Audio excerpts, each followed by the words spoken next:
Sudan's paramilitary rapid support forces say they've captured an important city in the southeast. They now claim to have taken over Singa, which is the capital of Sennar state. The Sudanese army, though, says it's still fighting in that area.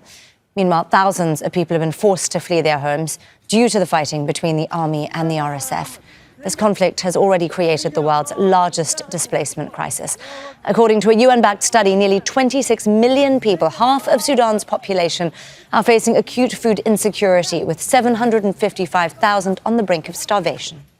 Well, let's speak to Hiba Morgan. She joins us now from the Sudanese capital, Khartoum. Hiba, as we were saying earlier, the RSF took Al Fula, which is the capital of West Kordofan, some 10 days ago. They now say they've taken Singa, although the army is disputing that. Are we seeing military momentum build here? What we are definitely seeing right now, Nastasia, is that the RSF is gaining more and more control of territory around Sudan, especially towards the southeastern and southwestern parts of the country. They already control a large portion of the Darfur region, with the exception of Al-Fashir, which is the only remaining city under army control, along with other armed groups allied to the army. But then when you look at the rest of the country, especially towards the southeastern and southwestern sides, it looks like the RSF is gaining control.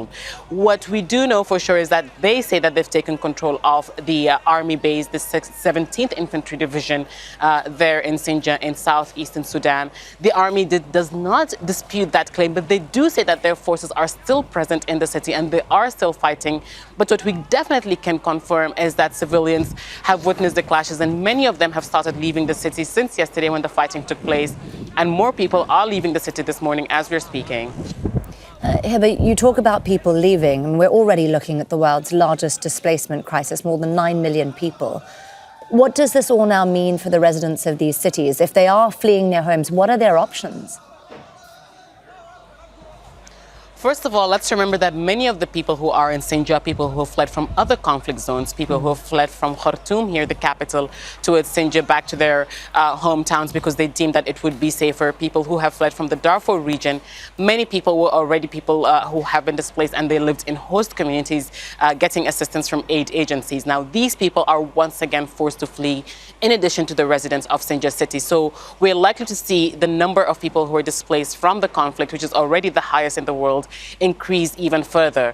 Their options are limited. They're trying to flee from areas under the RSF control into areas that are still under army control, because they say, especially those who we've spoken to, say they've witnessed what has happened in Khartoum, what has happened in Jazeera state when the RSF took over, and they don't want that to happen to them. So they're trying to get to areas under army control. Now, this means the eastern parts of Sudan, Kassala, Gadaref, and Port Sudan cities. But getting there would take days because they don't have modes of transportation, and many routes have been closed off by the RSF.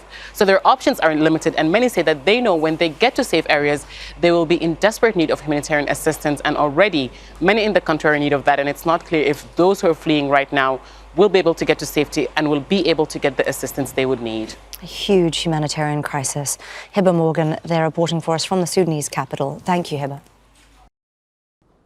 Make sure to subscribe to our channel to get the latest news from Al Jazeera.